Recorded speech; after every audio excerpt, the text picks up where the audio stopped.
In this video, I'm going to show you how to construct a frequency table for small discrete data by doing this practice problem with you. Um, First of all, we have to know the differences between qualitative and quantitative.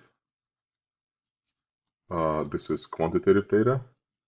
And then quantitative data can be divided into discrete or continuous. And what we have is discrete. And further, we can classify discrete as small versus large. And the idea is we learn how to organize continuous and large the same way, but small discrete is organized similar to how we organize qualitative data. With that being said, let's zoom in into this data set and let's construct the frequency table. We construct frequency table by, again, in the same way we construct a frequency table for qualitative data. That is, we list all possible values, and then we tally it all up. So let's start. 2, 5, 2, 2, 6, 4, 5, 4, 6, 6.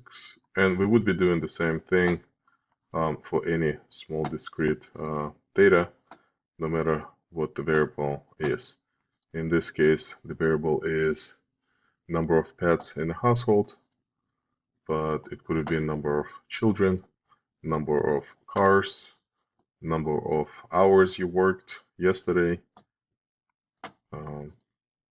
Just doesn't matter.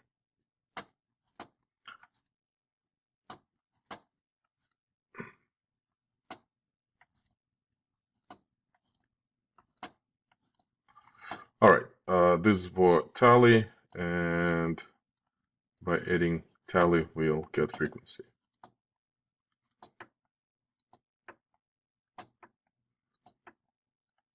We can add up all the frequencies. 1 plus 3 plus 5 is 9, 9 plus 4, 13, 13 plus 4, 17, 17 plus 3, 20, and 20 plus 5 is 25.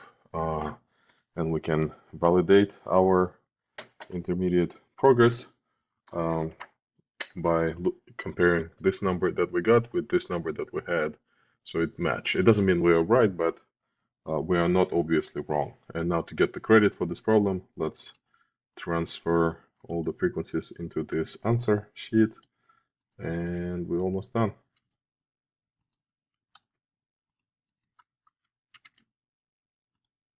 There you go, full credit. If you have any questions, let me know. If you would like to practice a similar problem, then look for this link in the description of the video.